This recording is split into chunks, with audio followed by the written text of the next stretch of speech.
this is where I like really asked myself, I was gonna quit. Make sure that my my happy fun times, drugs, is reserved. What? Like, what's a name that would be like a middle name that you can't use as a first name?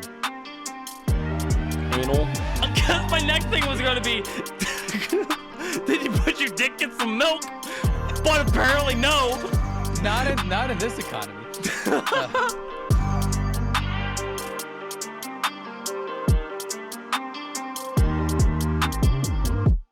Welcome everybody to the Skull Hunter Podcast. This podcast is brought to you by Anchor, your all-in-one platforming needs. That's everything you need to deal with, everything you need to do. They sponsor our audio version of the podcast, so thank you guys so much. Joining us today, we have the boys. We have my boys. We have Joseph. Hey, you want to play Hot Ones? You want to play Hot Ones? Oh, that's a quote to the last episode. And by the way, speaking of you guys who might have watched the last episode, we're not going to get too far into it. Thank you guys for all the support, really. It's our second episode yet, and you guys have been destroying the stats, and it's fantastic. We absolutely love it. We love how the feedback is. I will say, though, I love one thing we got. So we had some hate comments. Not on that episode. So we've been posting some shorts and some reels and stuff like that. We've been trying to explore our horizons. We've been slow because we'll talk about that in a minute. But on one of our shorts we got, we ended up, you know what? Actually, now that I think about it, we had a short. It was going good. It has like the roofie joke. What? Oh, I figured if somebody was gonna get mad, it would have been the joke about the roofie and the tornado. No, actually, it was about the people on Twitter leaving. So now, remind you, I knew exactly what I was doing. So we made this post about people leaving Twitter. They're done. They're over, and then they come back going, "I'm back, bitches," and all that. Well, the funny part about that is people thought it was me. I was the one literally going, "It's like I'm done. I'm gone with Twitter." But in the same clip, I say, "I'm back, bitches," and stuff like that. In the comments, people are just sitting there going, "Oh, yeah, you and your 2 followers don't really give a fuck. No one cares." Elon Musk and your 12 subscribers will cry themselves to sleep tonight. Yeah! and I'm like, okay, you must have not watched the short. It's like, in the short, we're literally describing a person being like, "Hey, I'm doing Twitter, I'm back," and then a few weeks later, "I'm back, bitch," and stuff like that. They obviously didn't watch the short, but the fact you commented on the post, seriously, thank you. That makes it to where it's shown out to more people. Your likes, your dislikes, it helps us get reach. So seriously, roast or no roast, thank you so much.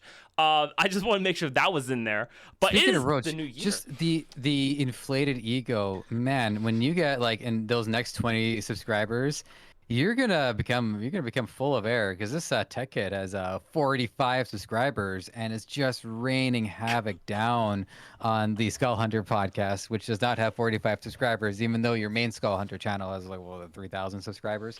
It's growing, 3 subscribers a day. We have 2,610, and yeah, still growing. But hey, you know what? Honestly, I'm just happy that he took the time of his day and commented on our stuff. I think that's awesome. So I think it's just like, if not for the miscommunication, you and this guy probably are like kind of on the same page anyways, because that was the point, right? That was the bit. It was the whole like, that's why I was like, I had to bring it up, because he was being, even though he was saying it to me, to us, it's like, it's still the point of like, he agrees with me though. It's like, no one gives a fuck when people are like, "I'm leaving Twitter, I'm done, I'm leaving Facebook, I'm done," and then they come back and it's like, no one cares. No one really cares. And he just proved the point. No one cares. So he agreed with the Skull Hunter podcast. And if you agree, hit that subscribe button, because just saying, we could be Joe Rogan one day. Just saying. There's a harmless plug I wanted to include here. Also, I will sit there for audio listeners. You probably won't see the difference because you're audio. You're driving down the road, hopefully being safe. But for the video listeners, though, you might see Charles down there in his little non-Apple computer. Looks like he's playing something. He might join us later on throughout the podcast, but honestly, he's missing in action. And I think I found him. He's right there. He's right there. He's rage quitting, or so, I think his actual title for the video was like rage quitting. So For the record, I don't see him on screen from where I am at right now. So okay, I'm checking in with the audio listeners, and whatever experience they're having is the experience that I'm having right now. So I can have you the fix that. If you click like down in your little bar, if you click the Discord button, if you click the Discord where it's on screen, you'll see the display. Right, watch stream. No. If you just go down to like your Discord area, like down where you're like your Chrome, your camera, your emails, all that. If you just click on the Discord, it should show you the video automatically playing. I definitely did that, and it definitely didn't work. But if I press this watch stream button here, I might see it. Wow, Discord, make me look like a fool. For me, that's how it's working. Like for me, I have Charles going on the side right now, and it's working fantastic. So all right, hang on, this is getting Inception. All right, I'm backing out of this. Moving on. Moving on. So speaking of moving on, it is moving on to 2023, a brand new year. We have also set ourselves some goals for the year, and it's for me to hit 10,000 subscribers. For Joseph, what was your goal for this year? To become mobile. Become more mobile. Yeah. Minimalistic, declutter, become mobile. Yeah, and then Ryan was to get better at like Facebook editing and things like that. So I'm holding everyone to it, and I want to know your New Year's resolutions. If we cannot get to our goals, we will sit outside and do the podcast in the cold, in the heat, in the rain, whatever it is, we're going to do it. Now, originally it was do it in our underwear, but due to living close to a school, we probably shouldn't. Just wanting to live in general, I think. But you may not know, the two people that were in the podcast, Joseph and Ryan, they live in Canada. It's kind of fucking cold. Except kind of not all the time now. Really? Global warming. It was really nice outside tonight. It's been nice like the last few days. You get to like midnight. Okay, now the chill factor starts to set in. But I've been able to go out in just like a sweater and jeans on a couple of the nights lately. Yeah. It's kind of like, you have like heat waves where we'll have like intense heat for maybe a week or so, but then a lot of the summer is actually just tepid. Okay. Well, I mean, I don't know if that's your experience because definitely you're in a different tropical biome than me. So for anybody who's in a Toronto biome, that's what we're experiencing. And so this is the opposite. We have cold waves where we'll have like, okay, it'll be tepid, still cold. You still got to put on a sweater at least. But then we'll have like those intense, blizzards, or we'll have that intense deep Canada cold. But yeah. With everything going the way it's going, I'm probably going to be having a really nice sit by this time next year. Now, those goals, by the way, I don't know if we agreed that those would be our New Year's resolutions or if those were just like, it's going to be a year from now. Yeah, it was just a year from now to go on and do that. That honestly, like, I'm holding myself up to it because if I can't hit it, I think it's my fault. Like, if I can't hit these goals, I think it's truly my fault. And so this is why we're bringing it up, because the hot ones really spark some interest in all of us. It's no secret I'm going to Canada this year. I've been talking about it a lot. I've been even sitting there trying to find things to do. A lot of my buddies are in Canada, and Dead by Daylight Behavior is in Toronto, Canada. So it just makes sense to go to Canada next year. When we do, I'm now thinking I should do it whenever we do the podcast and then buy all the hot sauces. Here's the bullshit part, by the way, is if I buy the hot sauces, I might not even get them through customs. Oh. Because so I'm trying to think how to on like do the latter this. end, these things qualify as like lethal weapons. Well, sure. I mean, I'm guessing that would be it, but also they're liquid. There's so many ounces of liquid in glass and all this stuff, and I don't know if I can actually bring it. I definitely can't bring it on carry-on. I know I can't bring it on carry-on. By the way, side note. Yeah. This is a PSA for everybody. Mm-hmm. So, if, and I mean if, you happen to have some habanero sauce, and some of that sauce happens to get on your fingers, I strongly recommend washing your hands before taking a piss. No shit. Did you? Shit. Did you? I didn't realize. I thought the habanero sauce was all gone, and so I decided accuracy is of course very important. So it's not just that it's painful, but it's interestingly painful. It's like it just opens up all opportunities for exploration. Like there's definitely like gonna be like a spice fetish community out there somewhere where people are playing Hot Ones but with their dicks. Okay,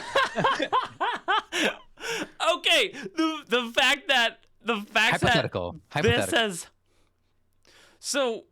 You wonder why I don't let the people know from the Web3 podcast about this. I assume you're not worried about that. Okay. I love I might have saved a life.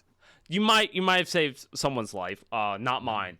Not mine. But it's I don't know. Like I think about that. Like every time I go out, like and I like touch stuff in public, I like immediately hand sanitize and. But I couldn't imagine touch. Did you get aroused a little, or was it just constant burning? Constant burning. Okay. But I can see it kind of working as like a very specific. That was the thing I was kind of wanting to know. So okay, because for those of you, if you're a younger audience, please don't watch us. But. So, for those of you who may not know, they do make hot and cold condoms. One has like a mint to it, so it's cold, and the other one it has like a weird heat thing to it, so it's warm. It's for the girls' pleasure and men's pleasure, blah, blah, blah. But I don't think the spice... Don't do that. Don't sit there, touch your hands with the sauce, and then touch your cock, and then... Then go inside another person. Don't do that. Yeah, no, definitely don't do that. Don't bring somebody else into That's worse than syphilis. Don't do that. I'm imagining that's probably worse than an STD. I think that might create a new STD. You should be able to name it. That's the halasapenia. Getting taken to court. The halasapenia. Oh, no, Joseph, give me the halasapenia.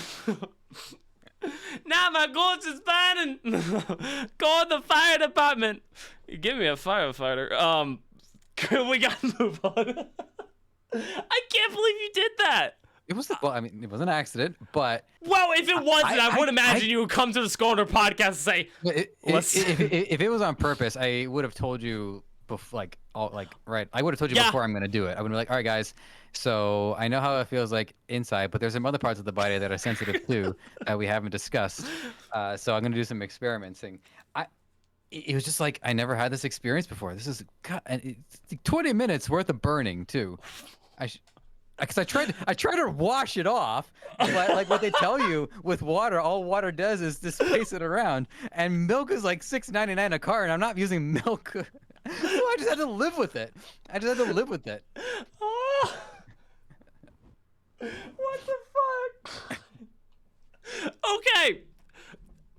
Because my next thing was going to be, did you put your dick in some milk? But apparently no. Not in this economy. I'm imagining you're over there walking around the house, dick flopping.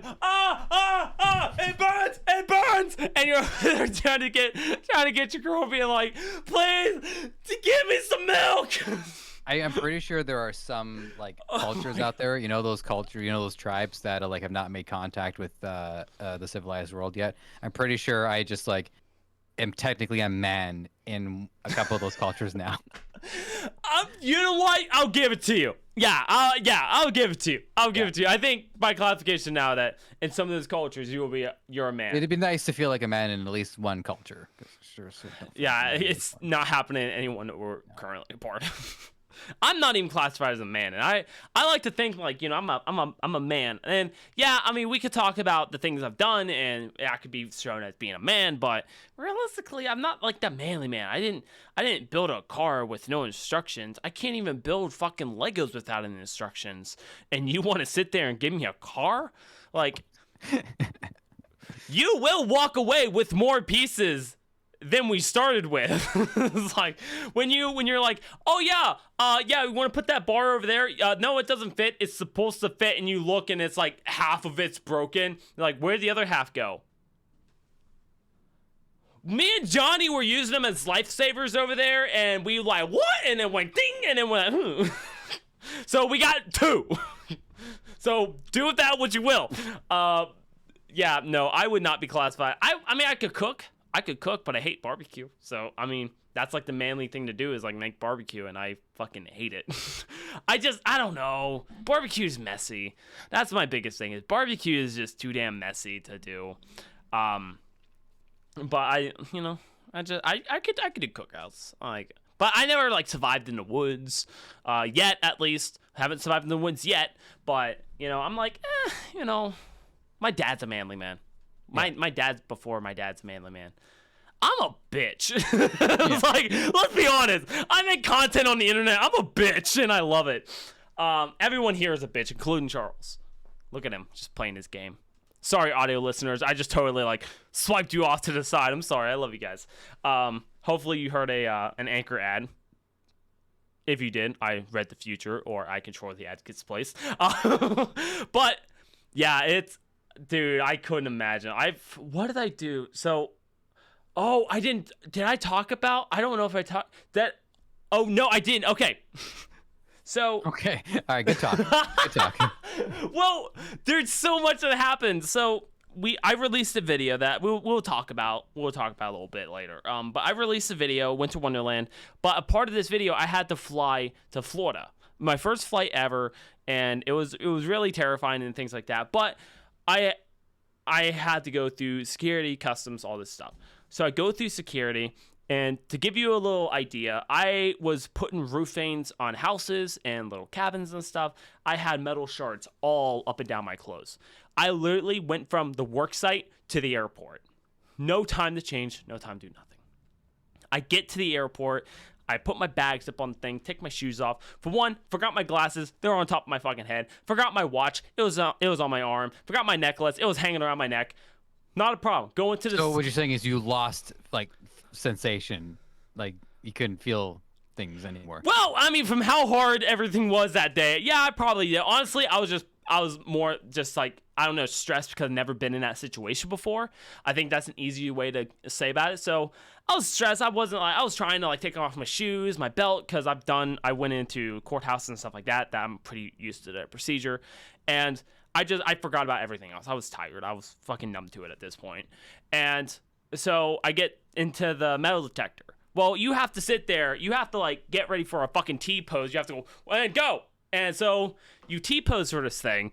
And I'm trying to figure out the best way to describe this to the audio listeners. So imagine someone arms out like a bird, T-posed for the gamers. And imagine you get a bunch of boxes that are about hand size, and it detects where metal is on your body. I had about 800 boxes all over me, all up and down my body. So I got pulled aside so I can get patted down. Makes sense. Obviously. Of course, I was like, oh, dude, I have my glasses on. And the guy's just like, that's not it. It's like, oh, my what? He's like, that's not it. I was like, oh, my necklace. He's like, that's not it. He was like, come over to the side, get to the side. And remind you, I'm stressed, but I'm a comedian. I have to be that way. He starts patting down my left leg. Starts down, work his way up. He goes to the right. Start down, work his way up. He pats the sides, pat the chest. He gets to my right arm. He starts patting down. And you have to like, I don't know, like football hold your arm kind of going up. And he's doing this. He gets right up to where my armpit is. And I whisper to him, going, my safe word's pineapple. he stops. He starts circling and tells me, "Get the fuck out of here." That's literally word for word what he says. He's like, "Get the fuck out of here." I walk over, remind you, no shoes on. I smell everything. I walk over to get my shit, and this guy's laughing. He's like, "What do you do?" We're gonna hide his Greg. He's like, What did you say to Greg?" I whispered to him and said, "My safe word's pineapple."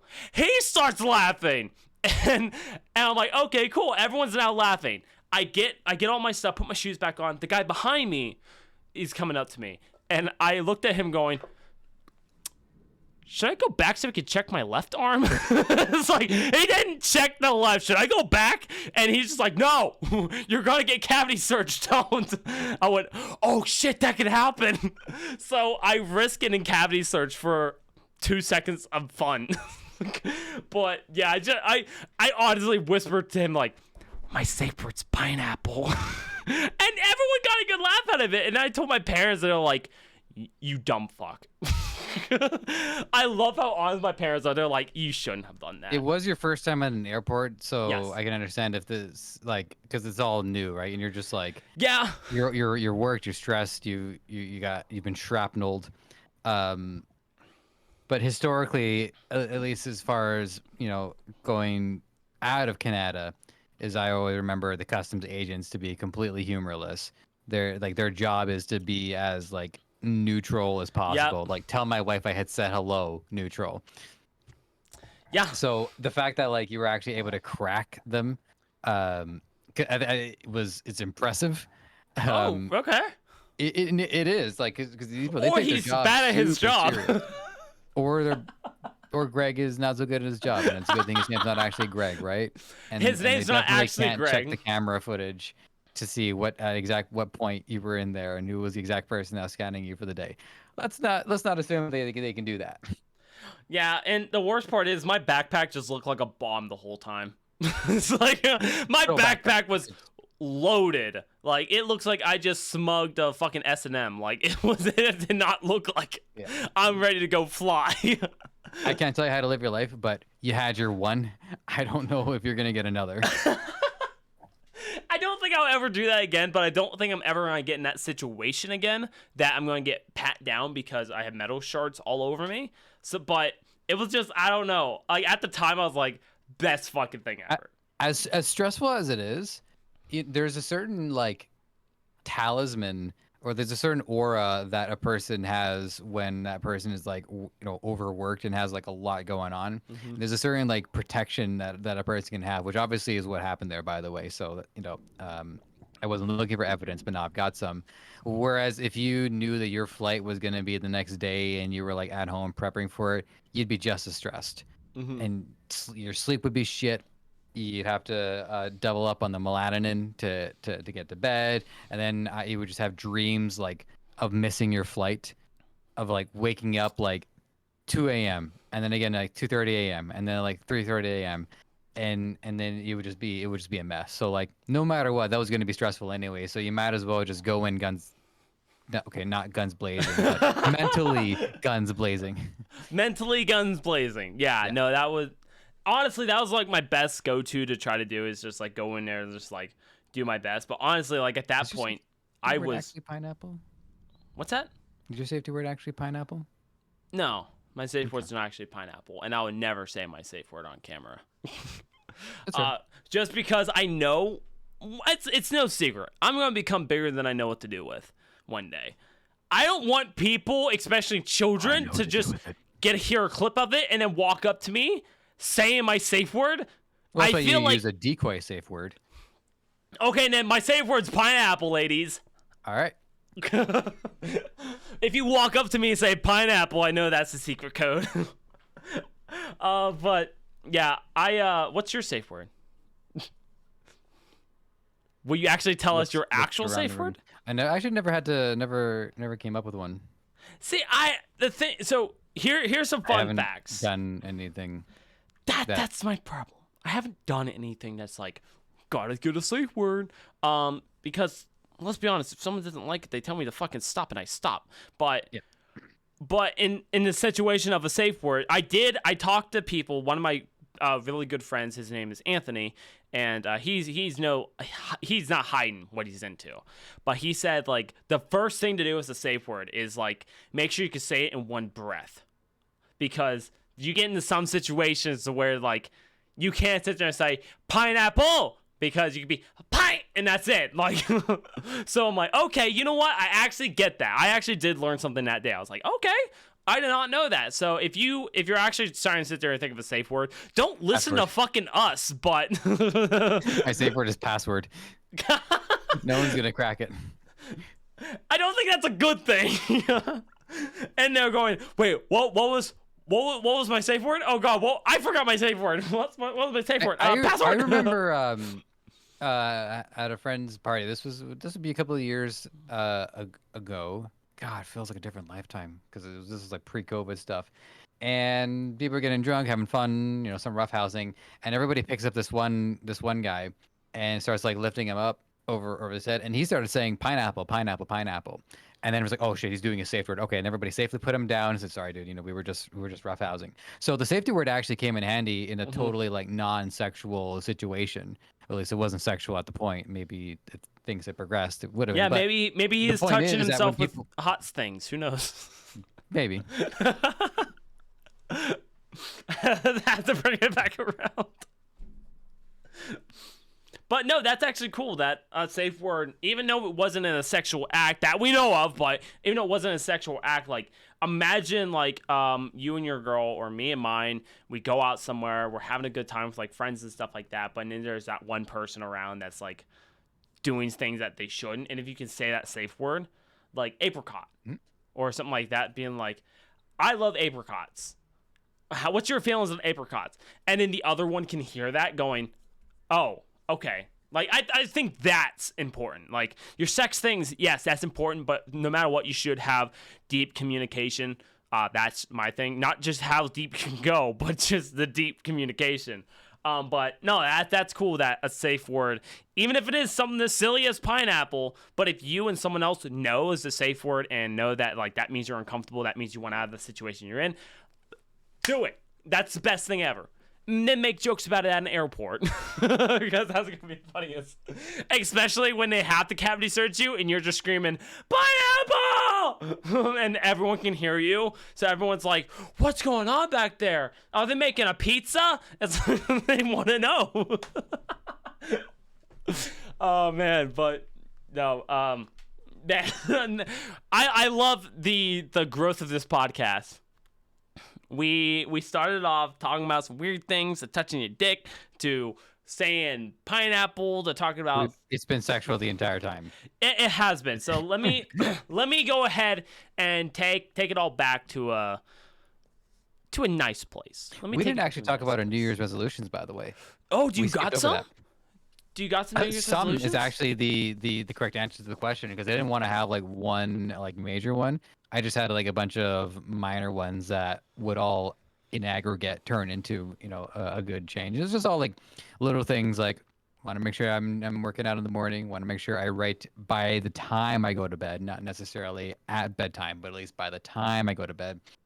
One chapter of my novel per month. So finished the first chapter of my novel in December. So wanted to keep that going. Make sure that my my happy fun times, drugs, is reserved for the times that are it's meant to be used for, and not whenever. Okay.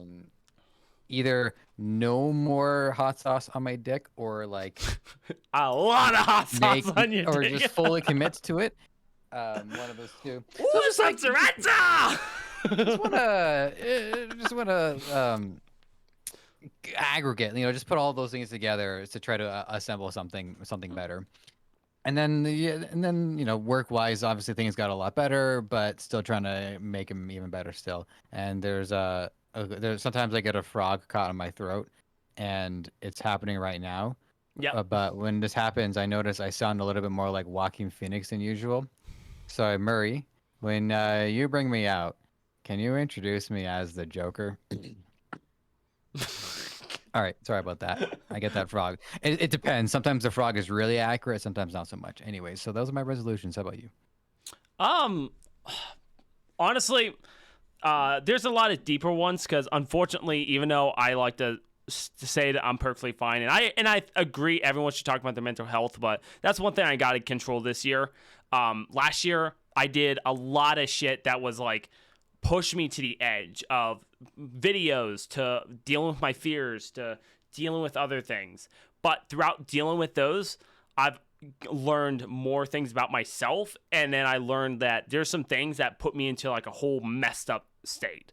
So it's to be real with myself, figure out my mental health issues. That's a big thing. But it's not as bad. I will honestly say, like, my shit compared to a lot of others, nothing compared to some people. So, but that's just me. That's one of my little things I really want to work on. The other thing is try to actually post more consistently. For a lot of people, it's like, I want to get this diet. I want to do that. I've fucking done that already. I don't care. But my thing is like post more, because when I get busy or when I get stressed or whatever, I just stop posting. I stop doing things. I stop being social. When you're on social media, it's hard not to be social, and I shut myself down. And obviously that's a bad thing to do. And so I'm trying to post every single day. If at least on one platform every day, I'm trying to just post something, a photo, a caption, a tweet, something. Just post something every day for at least the first 30 days to get myself into a new habit, good to go. So I want to try to consistently post to where it's not annoying people, but it's also like making sure I can follow along through. Another thing is to actually get into better shape. These last few years, I've hit the best shape of my life, and I continue to do it. Like this year, I already started off. I ran yesterday, I ran today, and I want to continue on keeping myself in better health. I love the way I was able to lose weight, and I still love it to this day. But because of financing last year was my 2020, and that's why it sucked. Last year was my 2020. Like that's when I had financial issues. That's when I had emotional issues, family issues, everything else. Like 2020 was the year that everyone had that. Unfortunately, mine came 2 years later. I would say the same thing, honestly. My 2022 was like a Your sequel to 2020. 2020. Yeah. Yeah. And like it's so weird because like it's unfortunate that we can relate our 2022 to other people's 2020. It fucking sucks. But at least other people can sit there and say that they're done with their 2020, and unfortunately some people might not have ever seen their version of 2020. But my 2020 was fucking great. Like I got to stay home, stream, find ways to make content, meet people, and my 2020 was great. My 2021 even better. I moved out. I was working full time. I was making good money. I met you guys. I was living large. I didn't have to go anywhere. This is great. Yeah, and now you got to know me. I didn't have to find reasons not to go out. And I like going out, but it costs, you know. So yeah, no, 2020 was sick. I had a great time that year. Dude, 2020 was fucking fantastic. I remember like going out and like buying shit I didn't even need. And I don't do that often, but when I go out and buy things for myself and not other people, it's like I'm like, damn, like I'm living bougie. Like 2020, I bought my mom a whole new kitchen floor. And I didn't even care. 2020, I sat there and done like so many cool things. Got to travel, pay for things. Like I looked at a dinner bill with me and my family. And I went, I got this. It was a Chinese buffet, but I was like, I got this, guys. Don't worry. You have fun. I got this. Now I'm over there going, who got me? You want to get you? Remember, I did that one thing for you. So, yeah, 2022 was my version of 2020, and so. This year is gonna definitely be different. Already it's hitting off different. Already have bigger success. Last year I went through a lot of not traumatized, but little So last year was like a year where that really hit. And then this year's like I want to sit there and be done with it and move on. So biggest thing is stay in good shape. Don't let myself fall back. Post more and work on my own shit. Be more open about it. Like I don't talk about it at all. I think I've only ever like truly opened up to little amounts of people, and when those little amounts of people open up, they're like, wow, you're just a whole new person. I'm like, yeah, because I don't have a reason to hide it. So I want to be a little more transparent with that. Obviously in the YouTube videos, you never fucking see it because I care more about making the best content possible than saying, And I'm not saying anything wrong. I feel like I have to make sure to state that. I'm not saying you shouldn't do it. I'm just saying for me, if you don't see Mr. Beast doing it, you're probably not gonna see me do it. If you see Mr. Beast going, "I'm sorry" in a thumbnail, guess what? I'm sorry, because I'm gonna follow him. Not exact, but yeah, those are my New Year's resolutions. If Charles is able to hop on and join us, that's one of the things I really want to ask him, see what he wants to do, because I know like he got his girl last year. You know, big kudos for him. I think he kissed her, not certain, but just saying though, my boy fucking just bring it back into being sexual.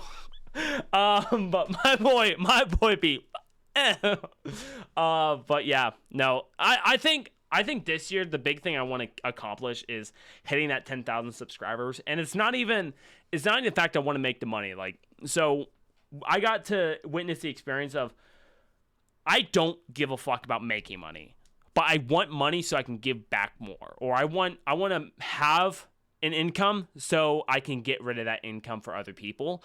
And it's like, so I really want to sit there and hit the 10,000 so I can start making more money, so I can start putting more money back into other people. It's like this Wonderland project I did, fantastic. If I had an extra grand to throw at things, it would be so much better. Like, not for me. Like, there's so many people. Like, we were in the heart of Kansas City, so many homeless people. I could go out and buy them meals, so I can sit there and like buy them some supplies so they can actually like survive better. And it sucked that I couldn't, and like it was bad with that side of it. So I was like, damn. So more success I get for social media, the more I can give back into the world and try to make it a little bit a better place. Mr. Beast kind of beat me on that, but I'll have my own philanthropy. I'm gonna call it Skull Bright. Just keep everything in the, or Skull Care. Skull Care. Yeah, I like that one better. Skull Care. SC Santa Claus. Yeah, fucking got it. That's a good promotional thing. Okay, yeah. All right, good talk. figure out business things right now. Like, okay, got it. Yep, good talk. There we go. We wear many hats. We wear many hats. Many hats, but when it's all said and done, gotta make it happen. Also, I know for the video listeners, I look like I'm sweating. I am. I've had my heat turned off for about 5 hours now, and I live in Kansas, and it's fucking hot in here. It's stupid. I'm about to turn on the AC, bro. It's so bad. But you know, I'm chilling though. Like, not gonna lie, my stand-up desk has gotten more use out of it now than what it has in a while. But speaking of things a while though, it's been a while since we did a podcast. You guys probably noticed that we've literally just vanished. That was because of my fault. I vanished because I said, let's start up the podcast in the busiest time of the fucking year, thinking I'll have time to do it. And I didn't. So we thought we had time. We didn't have time. And now we should have time again, theoretically. But what have you been up to? What have you been up to that you're willing to talk about? How's your New Year's? How's your holidays? You know, how was that? New Year's was a lot of fun, and it was the first time for me. So, one of Jen's friends is part of the Reformed Christian community. Some people refer to them as Mormons. They're kind of on the fence about that because they don't always do the things that the Mormons do. The name tag on it. Yeah, like, and then you get into like, well, you know, Mormons about this and that. It's like, don't worry about that. Although, apologies to Jehovah's Witness, by the way. My parents used to scare me and my brother as kids. They had us believe that Jehovah's Witness were like door-to-door murderers. So whenever Jehovah's Witness would knock on the door, we were actually like legitimately scared for our lives. We would hide under the couch or hide under the bed or something like that. So sorry, guys, I kind of had the wrong impression of you for a long time. So we went to it's a singles event for their church community, and it's just they're trying to find ways to help, you know, people in the community meet each other. And they did dance classes, talent showcase, and I have to say I was really glad I went because I felt like I was meeting people very much like outside the usual kind of people that I meet, and Nice. everyone had like a distinct personality. There was one person that like lived, breathed, and ate Taylor Swift. Like Taylor Swift was all over her laptop. She dressed like one of the Taylor Swift music videos. For the talent show, she did a Taylor Swift song. She is just like a pure Swiftie, and I just really had this profound like respect for her because she's so just genuine for the thing that why are you patting your hands? What is this making you think? Psychopath. I It's I like, don't want to say a single mean thing about these people. okay. So I'm gonna No, I'm honestly, I love what you're saying. I love what you're yeah. saying, but it's just when I'm imagining like the old fashioned like, You're worried about like a stalker, like if somebody yeah, is like yeah, like one of the people you're like, I love her, and it's like they beat their meat to hot sauce. So I'm like, you again predicting the future.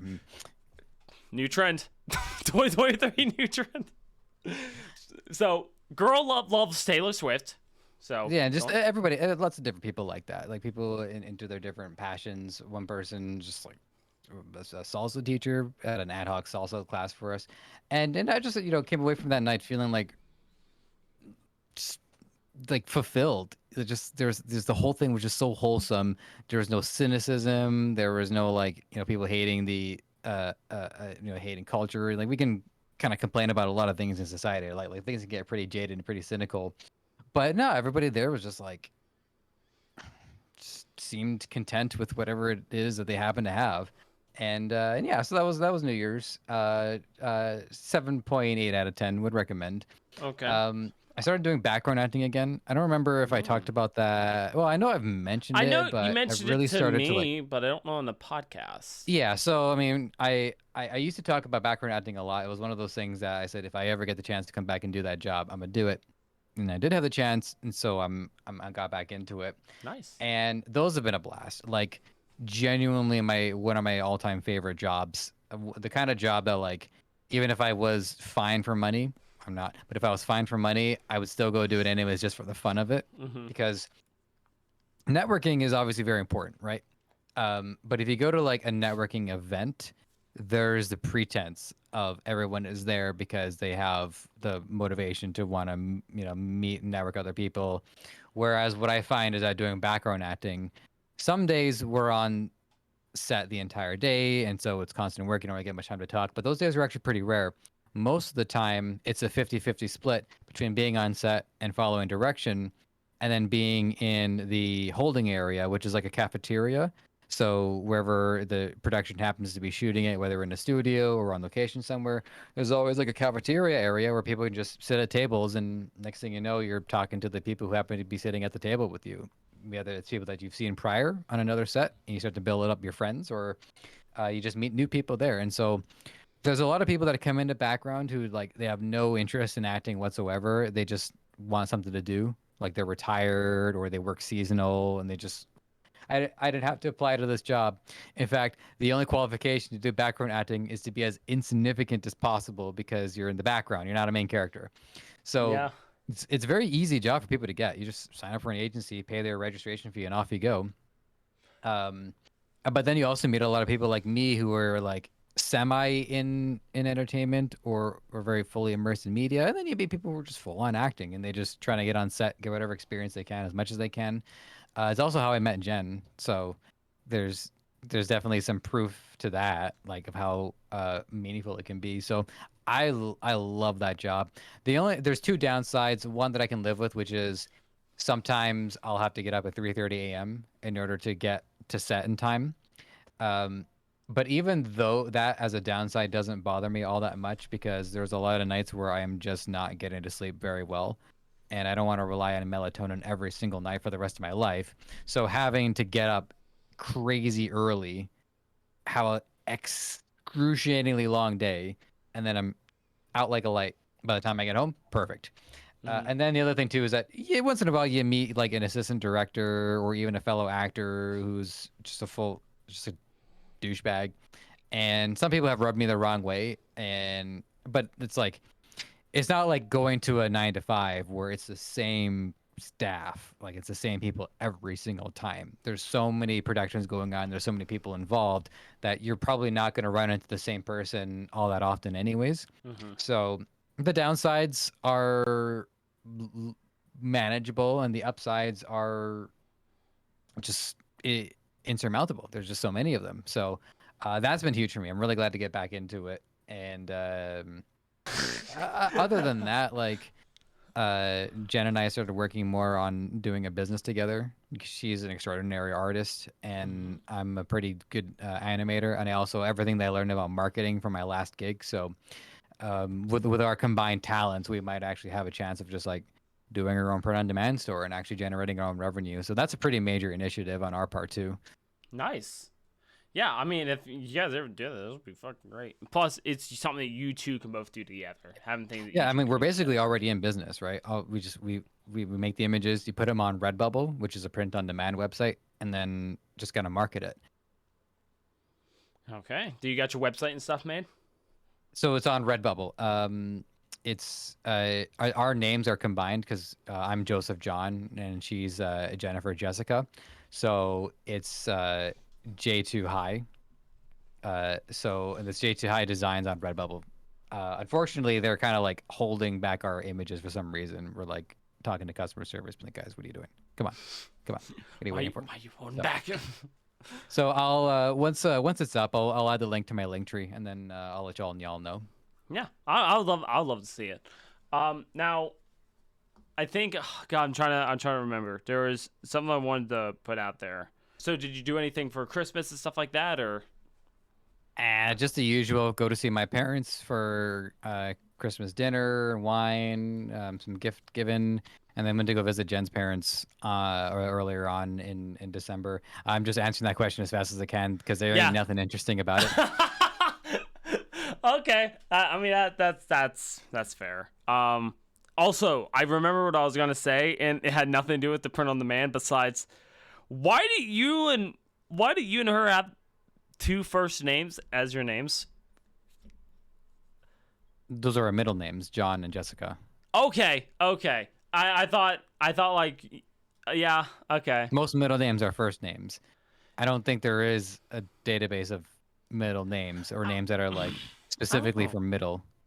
So what? Like, what's a name that would be like a middle name that you can't use as a first name? Anal. All right. Jonathan I Anal feel like my point has been Jefferson. proven beyond a shadow of doubt. No, you're honestly right. Yeah, I was just trying to sit there and figure it out. I'm like, oh, I don't fucking get this. But yeah, no, that's fair. I know for like my holidays, it was a little different. It was a little different to say the least. First year I didn't have my parents with me. That was the hardest part about it. Didn't have my parents. Didn't have like the rest of the family like here and like ready to do stuff. So it definitely sucked in that sense, but we're gonna re-celebrate and things like that. My New Year's I spent out in the truck with Brittany like we always do. We will always go out and grab like the world's shittiest food, just long if it's pork and potatoes. Those are like the most important things to do for New Year's for us. So we went out, we did that, we had our fun, we had our blast and things like that. And so we did that. But there was like we played a lot of board games and things like that. But honestly, I hate to say it like this, Christmas was kind of a blur. And I know it sounds so bad because I love Christmas and all the holidays, but most of my time for like Christmas and stuff like that was spent like doing one of my biggest videos yet. That I kept bringing up little things about it, and because I know this is gonna be a little stretched out, little talk about it, but so this is how my since we done the podcast last. So I did a video featuring the King and Starwake and a guy named Soldier. Great guys, great group of people, fun to do stuff with. Love these guys. We did that video. We filmed it November 3rd or November 2nd. It didn't release until December. Now, you could say, Jordan, that's a lot of time to edit. No, the fuck it wasn't.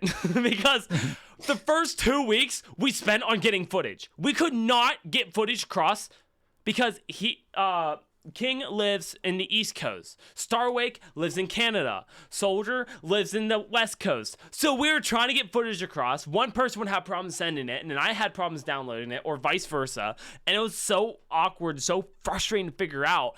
We finally get it all figured out a weekend. We finally get all the footage moved over, everything else. I was like, awesome, get ready to edit. Let's go.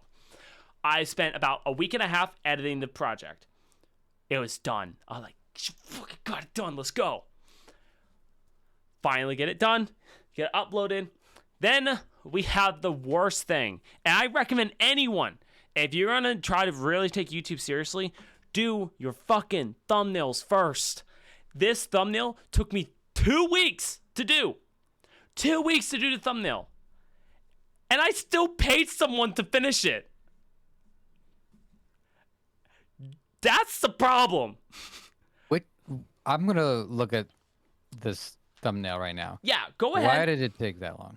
So That's a long time. here are some of the so right now we're in the middle of November at this point. So I'm chatting with the king. The king has stuff going on. He ended up getting sick and stuff like that, and he's in the photo. And so it took him a little bit to send his photos over, and I had to take photos with mine. So I got my photos done up, and he got his photos done a week later. So now we're on the last final week. And I'm trying to position his photos were zoomed in a little bit more. Mine was further back. It's fine because it's the same quality. So we're trying to make sure it looks kind of similar and all that. And that's how we wanted the thumbnail, because we gave each other like so many things, like either peeking beside a corner, lifting up over top. We had those mindsets and those ideas.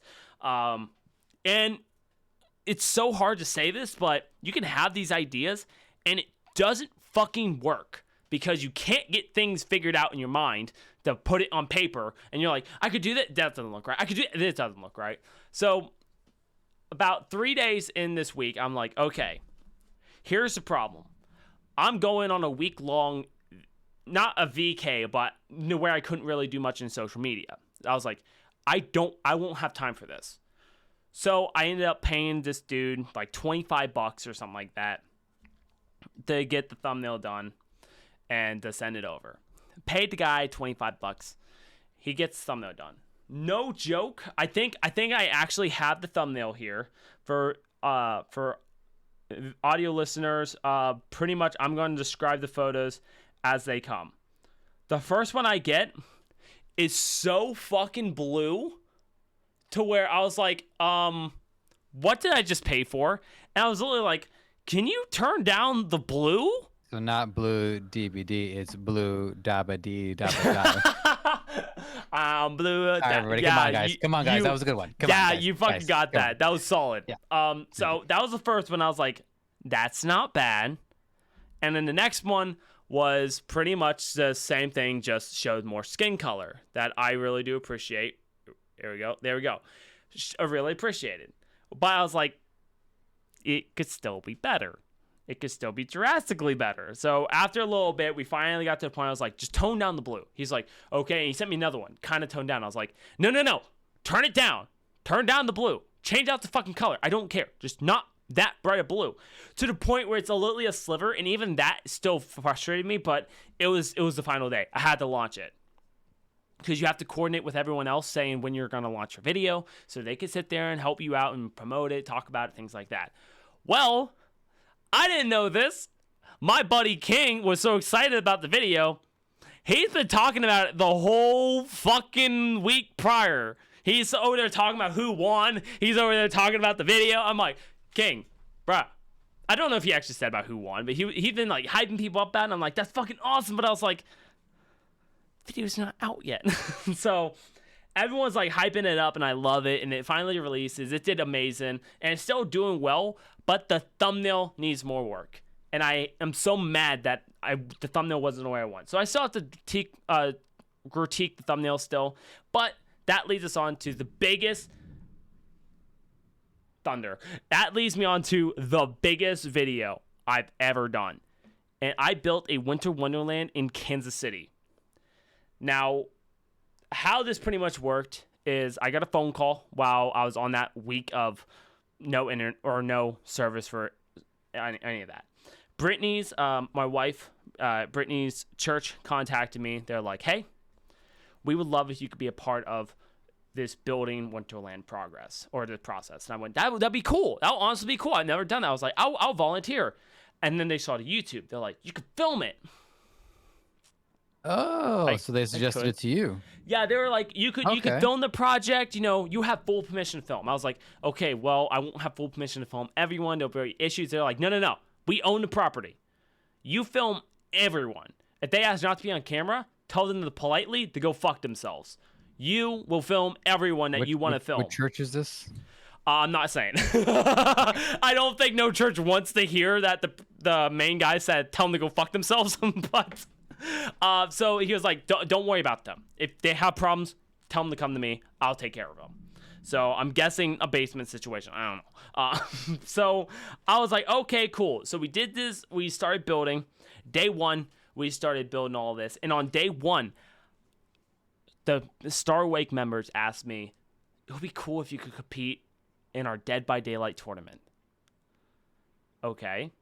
It's for Stack Up, a charity that helps gives consoles to veterans and things like that. I was like, that's fucking awesome. I want to do it. What day? It's on Saturday. Well, day one is Friday. So I went, okay. We moved everything from Edgerton, Kansas the whole way to Kansas City. That's about an hour drive, and there was 3 trailers. We unloaded everything from Edgerton, unloaded everything into Kansas City. Took a whole day to do.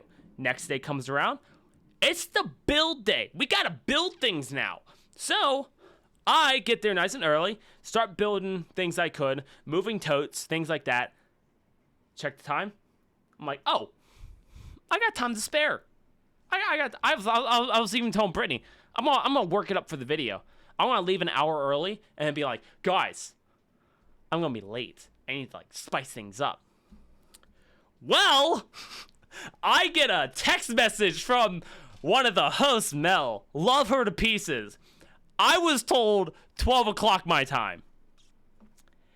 It started 11 o'clock my time. I'm like, I'm actually gonna be late. I was gonna work it up for the video. I was like, I'm actually gonna be late now because she messaged me last minute. She's like, hey, where are you? We start in like 30 minutes. Where are you? I was like, I still have an hour. When do you need me? In 30 minutes. It takes me an hour to get home. So after going 90 on a 60, finally got back, started doing the tournament. Great, a lot of fun. We raised, I think Star Wake ended up raising over $2,000. We raised over $1,000 while I was there competing. It was fantastic. And then that leads into more than went to Wonderland. We built, we got some more stuff done. And then the third day comes up. I was asked suddenly, could you go to Florida? Theoretically, yes. What if we booked you a plane ticket to fly yo ass to Florida to pick up a Penske truck loaded with a car on the back of a trailer and bring that from Clearwater, Florida, the whole way up to Kansas City for this winter Wonderland? My first response. Was there anyone else? I was like, do you got anyone else in mind? They're like, we trust you to do it. This is why I really thank these guys. They don't know me. They know Brittany. They don't know me.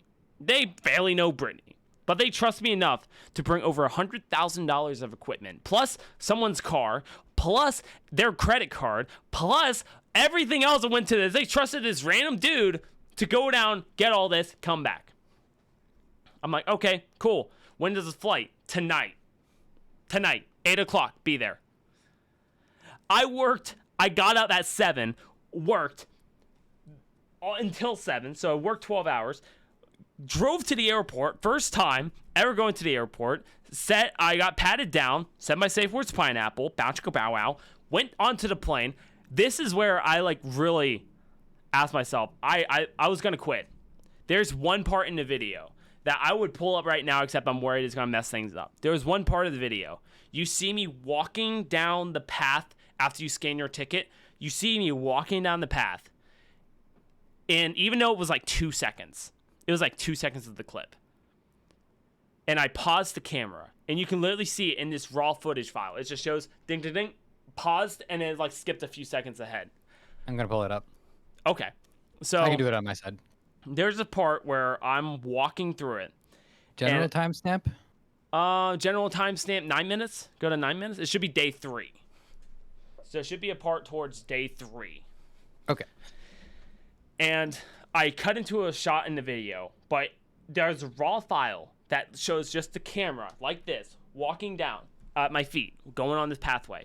I stopped there for like 2 seconds in real life.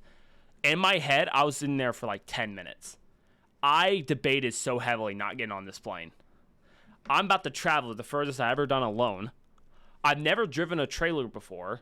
Never driven a big vehicle like a box truck that far of distance before, especially with a trailer. I never took a flight before. Never thought I would do it by myself. And key word, I am by myself. There's a... I found it. Okay. So yeah, there's me at the... Yeah, where... That's your feet, right? Was that it?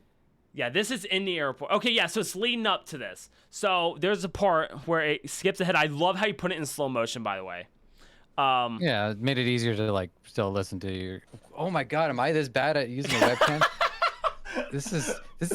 Everything's backwards. Up is down. Okay, left so is this right. part right here.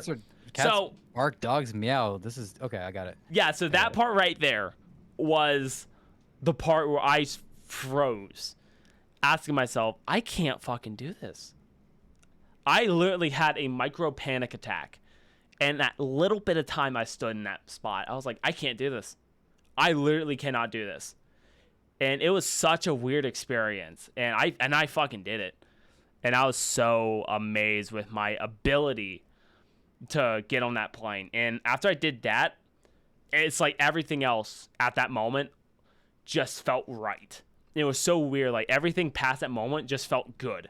But I paused at that minute. I was like, I've never thought in my life for any situation I would give up. That was one. I was like, I could stop now. I could get a refund for the ticket. I can fucking stop now, get a refund for the ticket, and go home. Tell them I couldn't do it. And I can't, and it's so weird to explain this.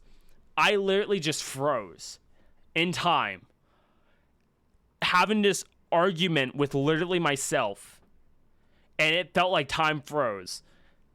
Just to sit there and take another step forward. And it's so bizarre. I think there's a slight chance I have that one part of the clip on my phone. Actually, I do. I remember when I was in high school and I was just trying to pick up whatever job I could possibly pick up. I spent a day working at a Popeyes, and I remember putting on the hairnet and cleaning the fat out of chicken, and the whole thing just seemed so surreal to me. And I remember going into the washroom and just breaking down, being like, I can't do this, I can't do this, I can't do this. And I look back on that, and I think the reason why I had that breakdown was because of my own ego.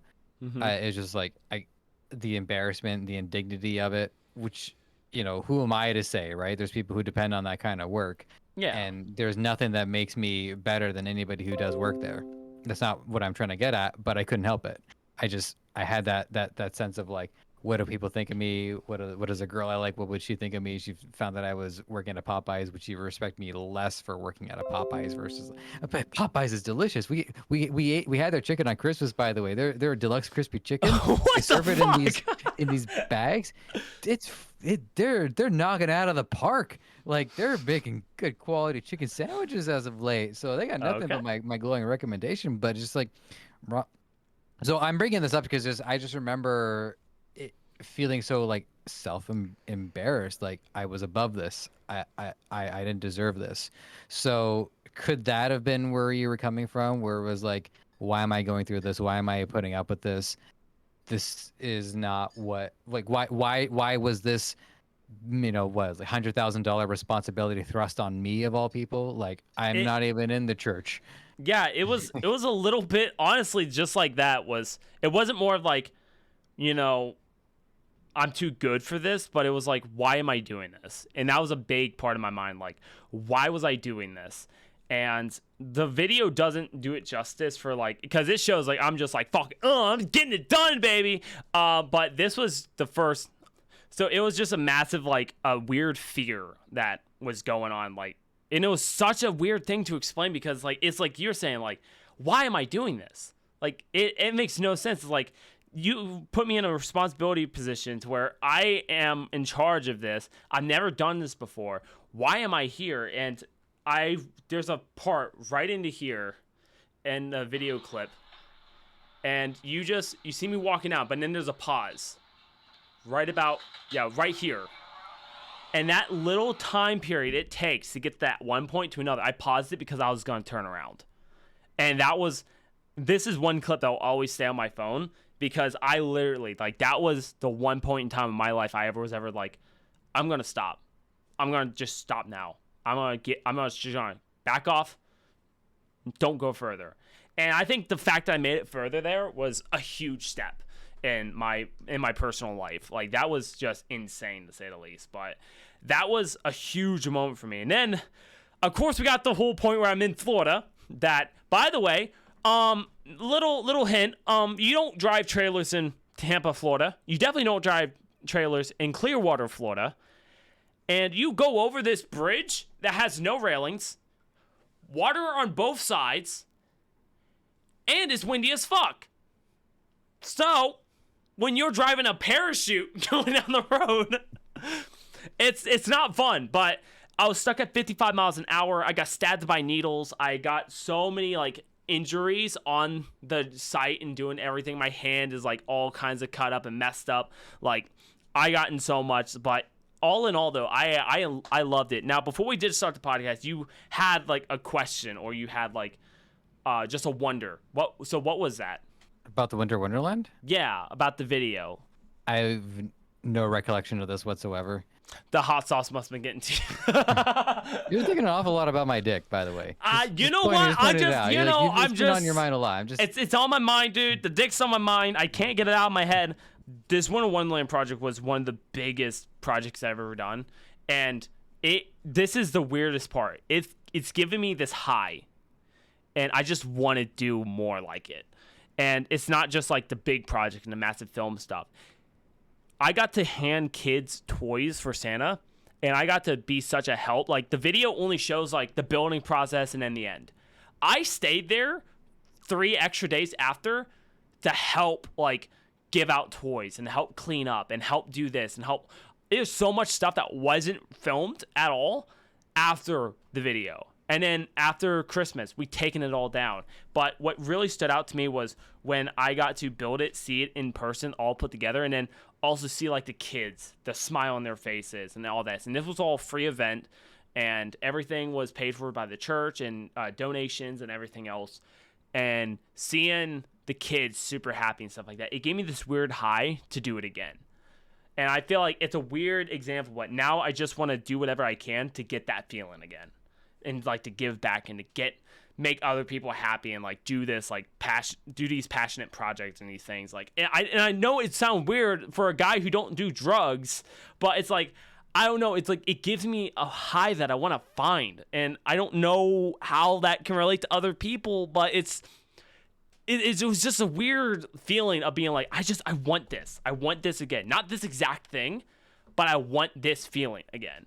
And just doing these things. And now I kind of understand, like, where Mr. Beast comes from, wanting to always give it back. And that's like, Brittany brought up that connection. She was like, so kind of like Mr. Beast, how he always gives back, and, like, how he always, I'm like, honestly, I kind of get that.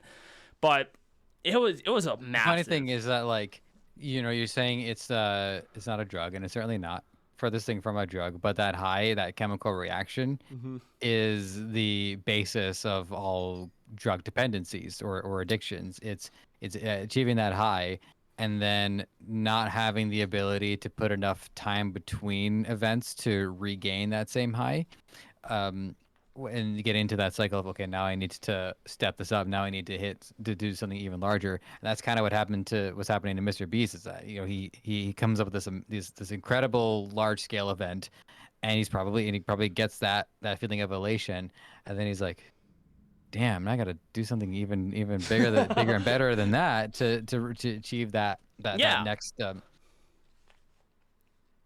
Yeah, it's such a weird thing, but yeah, I mean, it's not a drug, but it's kind of it costs like a drug. I missed so many days of work helping out. Like, I do social media, but I also do like DoorDash, especially when there's games and stuff coming out. There's not a lot of my job I can actually do, and so it's like, okay, cool. I DoorDash and I can make good money DoorDashing, but when you're not out there DoorDashing, you don't make the money. So this whole month I get to play catch up, and it's a weird, like, exciting thing. I'm like, oh, I get to catch up on bills. I have amount of money I need to make, a little bit of time to make it, and I got to make it before the end of the month. And it's like, I don't know. It's stressful. It's micro stress. Like, it's like, oh, it's stressful, but it's like, it's also stressful. Like, I'm playing a game and I'm about to lose if I can't hit this combo right. It's like, it's that micro stress. So you see that there's that saying that comes out. I see it on Twitter like every 5 days, where it's hard times create good men, or strong men create good times, and then good times create weak men. Now, as weak men, we're responsible for the hard times that we're living in right now. But it hit me about 4 or 5 weeks ago when I thought, man, I am going through some hard times right now. And friends that I talk to, everyone's going through hard times. No industry has not been affected by it. So as far as like hard times go, it's still not bad. yeah. Like there's still lots of opportunity. There's still upward mobility. There's still a lot of good changes that can be coming down the pipe. AI. Oh man, I forgot to talk to you about like what I've been pulling off with AI lately. Like, dude, just the one thing that I've always wanted with AI was to help with writing. It doesn't have to helps. do it for me, but it helps. Like I was thinking, like, I'm gonna give it a summary and ask it to make me a 12-page chapter. I'm like, oh, you know what? No, it's okay. It's okay. I don't need to do that. I just to have Chat GPT there to like, can you help me come up with some ideas? I need help naming something. And then Chat GPT gives me a bunch of names.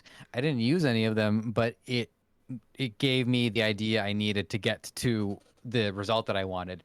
So AI is a blast. Like there's so much interesting things coming down the pipe, but we are definitely living in hard times. And I've grown to appreciate and respect that, because it's something to go through. It's a unique chapter in our lives. It won't be this way forever, but the hard times, or a bear market, as my Web3 people will call it, it's about building.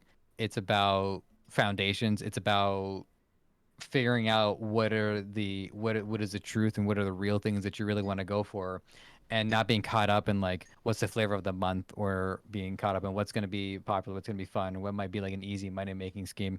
None of that. This is reality now. This is about really coming to terms with like what you're capable of, where are your weak points, and all of that. Like for me, this wasn't one of my resolutions, but I realized I was really averse to like learning unless I had to. I would always like learn what I needed to learn in order to do what I need to do. And I thought that like with like my audio editing, for instance, in my podcasting, is that I was like relying on certain knowledge for a little bit too long, and not staying up to date with how things are progressing in the industry. And I hope to be able to change that too, because I still have enough fluid mental mechanisms to continue to be able to adapt. That's gonna run out too, but for now I've got it. Yeah, you use what you've gotten, and I mean, I live by two easy things. Like the biggest one I go is like, I'm happy I woke up this morning, but also like I'm happy I experienced the things that I've done. And like the hard time, like the hard time, I'm like, I mean, the hard times sucked, but I'm here. Like things sucked, but I learned more than what I've lost from it. And I think that's another way to look at it too. Like, I'm trying to think of a good example that I'm willing to talk about. I mean, let's say Winter Wonderland, a big fuck up, a video or just the event sucked. Some people would be like, fuck, it sucked. We lost everything. We did this. I learned every step of that. Every day I learned something. And even when I was driving, and it was the stupidest thing. The first day I had everyone calling me, and I was upset because I couldn't learn. Everyone that was calling me wanted to just talk to me, see how everything's going. I'm like, I want to learn. I want to like, so the next day I woke up, got in the truck, started driving. I literally put on a podcast about the algorithm changes happening in 2023 to different platforms, even Twitter. And this was when Elon Musk just bought. No one fucking knows what Elon Musk is gonna do, but there was a video on it, so I wanted to learn about it. Like, I literally was like so eager to learn something, so I could say instead of just driving all day, I learned something. And one thing I did also was I kept asking people, like, I kept asking them, like, you know, I would be at the cash register. I'd be like, what's something you learned today? Or it's like, what is something that you're happy that happened today, or something like that, and just to see other people's reactions, just to have them think. And nothing religious either. Like I've mentioned it several times, I'm not religious. I think at this point no one wants me, so I'm not religious. Like even the antichrist people are going, listen, you still believe in a god, so no. And then Christians are like, you like gays? No. I'm just put myself on a firing line, but I don't know. Like, if you can learn from a bad experience or a bad time in your life, even now, me and Brittany had this conversation yesterday. I won't go too long on it, but we had a conversation where, like, I wish I can go in the past and, like, change something. I'm pretty sure we talked about it on the podcast. We're like, I wish I could go back in the past and change something. And then I was like, I finally told her, no. Because you go back in time, or if you could tell your past self something from your current self, you still wouldn't learn it. Mm-hmm. And I was like, for an example, let's say I went back in time a year and told myself what videos I had to do to go viral. I would not listen to that. Or what if I went back now and told myself for then, start YouTube in 2018? That would have been your year. I wouldn't do that because I would make the wrong decision and I wouldn't learn the things I previously learned, so I would change my future self. In sci-fi TV shows, people never listen to their future selves. It's like, yeah, you say that, but you're full of shit. So they just, and then the person just goes ahead and does whatever. And even if so, let's say I put everything to the test. It wouldn't work because then I would have to come back to a present self and then it would have changed. So I wouldn't have actually learned the things that I would have previously learned. You have to go through the shitty experiences to get the positive experiences out of it. And you can't sit there and read a book and then tell yourself in the past, this is what you're going to learn from the book. It's not going to change the fact. If you don't read the book, you're not going to actually learn what you learned in the book. So it's one of those things where I was talking to her, I was like, you gotta learn from your experience. I've had shitty experiences. Like, I have rage issues. I grew up with rage issues. I dealt with said rage issues. Now I just yell at people and then laugh at the end of it so people think it's funny. Does it work? Does it work, you piece of shit? But, you know, it's like, I've learned how to do it, but I had to go through the shit to get the good. The golden turd. It's what I like to call it. I got two things to point out about this, because then we got to start wrapping this beauty of an episode. One of them is that, like, you know, we always get confronted with thoughts and we remember things from our past that we would have, you know, no matter what time travel happens to be available, things that we wish had gone differently. So with your point stipulated, but what I think about whenever I'm confronted with, like, a memory from my past is that I do try to think of, like, okay, how would I handle it knowing what I know now? And it's helped me make peace with it. We talk a little bit about mental issues, and there's definitely a component of that in this, but I made peace with the idea that, like, I am not fixing this for my life, but by thinking of the correct course of action, I'm sending that signal to a version of me that is going through it in another universe, in another timeline. You know, not all Josephs are all going through the exact same experience on the same time length. There's Josephs before me and there's Josephs after me. So if I can contribute to the idea pool by just, like, thinking of how to handle a situation, maybe I've helped out other Josephs. And maybe conversely, when I'm hit with a great idea, I'm like, okay, there's a Joseph that's looking after me. Or, you know, we have a sick sense of humor and we're like, no, don't wash your hands, Joseph. and so that's point number one. Okay. And then point number two is that while I wouldn't be invited to, like, speak at a church or anything like that, I definitely have my spiritual side. Remember what we said about the Hot Buns episode? What's the first thing you have to know about me? Is that, you know, as I believe in future lives, and that our experience that we have here is really the foundation for where things could end up, whether through science or through magic or some combination of both. that there is a lot more to be discovered and to be explored in each of our lives. And so whenever I'm faced with like bigger decisions and I wonder like what would happen if I went way off in this other direction, I just tell myself, you know what? I'll just do that later. Like I'll just new game plus it. I'll come back. I'll be Joseph again under different circumstances. What'll be my curses? What'll be my boons? What'll be the experiences that I have? You know, I'd love to live a life where I'm just like full on in Smash Bros. And that becomes my entire life, be like a pro Smash player, commentator, or just fully immersed in that world and nothing else. A very specific, very focused life. I could stand to live that. Yeah.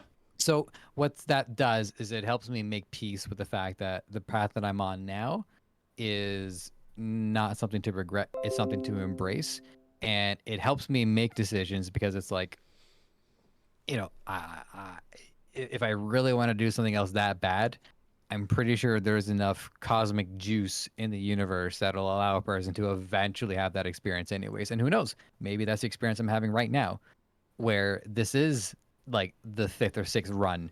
And if I stray from the path that I'm on, I'll have defeated the purpose. So, you know, go with your gut, right? Yeah. Go make the choices that you want to make and stick to those paths.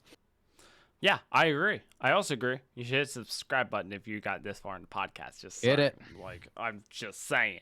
But I agree with. I definitely agree with his points, and I feel like that's the best thing to like look at. But throughout all this, you're still looking at like the main part is like you go back and think like what could have this have done differently. Like you're still learning from it in a weird way. Yeah. But like I do that a lot. Like if I would have done this. Because for one, it's a nice like little mindset I have. It's like if I wouldn't have done this, what would have changed? And I like going down that path, thinking, what if another version of me didn't do this? How far would he have gotten? And the thing is that we don't know if our alternatives are gonna end up being better, anyways.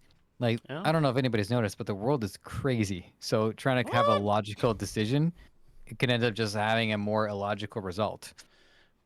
Dude, I don't think it's that crazy. I don't think it's that crazy. Like it's not $10 bottle of Prime crazy. So it's just Canada. Canada's the only crazy people. No, we didn't say that on air, but they got to know that like I found those primes to the audience. I found the primes in Canada. They're $10, which is $7 US. Jordan is what's how do I describe this? Because you're bougie, but you're also you're budget bougie. Yeah, so, budget bougie. But it's still like $3 for Prime. I don't know what they priced that thing wrong. I think that's what it is. Dude, you have to go back there and even like you bring it to the register and just like get it scanned going. Oh, I didn't know I was buying alcohol and then put it back. What is this, America? I really want to know. I really want to know if this was actually priced that, but yeah, like it was like $3. I was gonna get it. Like, you know. I was gonna get it. The guy scanned it. It was at $10. Wait, so he was actually scanning it for 10, dude? Yeah, because I wanted it. I wanted to try it. Which one were you gonna try? Which one were you gonna try? You know, you don't actually. I don't. What? No, you do have it. It's the one. It's just the color scheme was a little hard to tell. The next to the red one. No, not that one. The other. Okay, again, you're light. That's the one. That's the one I wanted to try. Icicle pop, baby. Let me go give this a try. I'm joking. It's empty. Like, okay, let me give this a pop. It tastes like cum. Maybe I should import them from the States at bulk, and I can start flipping them here in Canada. Dude, yeah, you could do that. Guys, welcome to our last episode of the Scarhorn Podcast before some people go to jail. But no, I think that'll be funny. I really want to have people try it and give their honest feedback and just know it's not an energy drink. It's to replace Gatorades and Powerades. Now, I'm saying this, Prime, make a fucking bulk pack that you can buy at the store and you will increase your sales by 2 times. Just saying. Not big, but you will increase your sales. People don't want to buy one fucking bottle. They want to buy a pack of bottles. No one's going to go to the fucking bougie-ass soccer game for their children and buy one bottle for each kid. Fuck those kids. They don't want to sit there and buy one bottle for each of them. No. Buy a bunch of packs, and if they all go, boo-hoo. Do you guys have those variety pack sodas where it's like 6 root beers, 6 cream sodas, 6 grape crushes, and 6 orange crushes? I Or maybe it's like don't 4 each. know. I don't I think it's know. a 24 pack. Well, I mean I get that. I feel like a king. See, we will get back to this Yeah. next week, guys. Next podcast, we're gonna talk about if Joseph was able to spend enough money to buy Prime, and if he's selling on the black market. Will Jordan find his mixed soda flavors that he might not ever even try? Who knows? Find out next time. Social media links are down in the description below on our LinkedIn pages. Go check them out. Thank you guys for watching. That's all we got. Goodbye.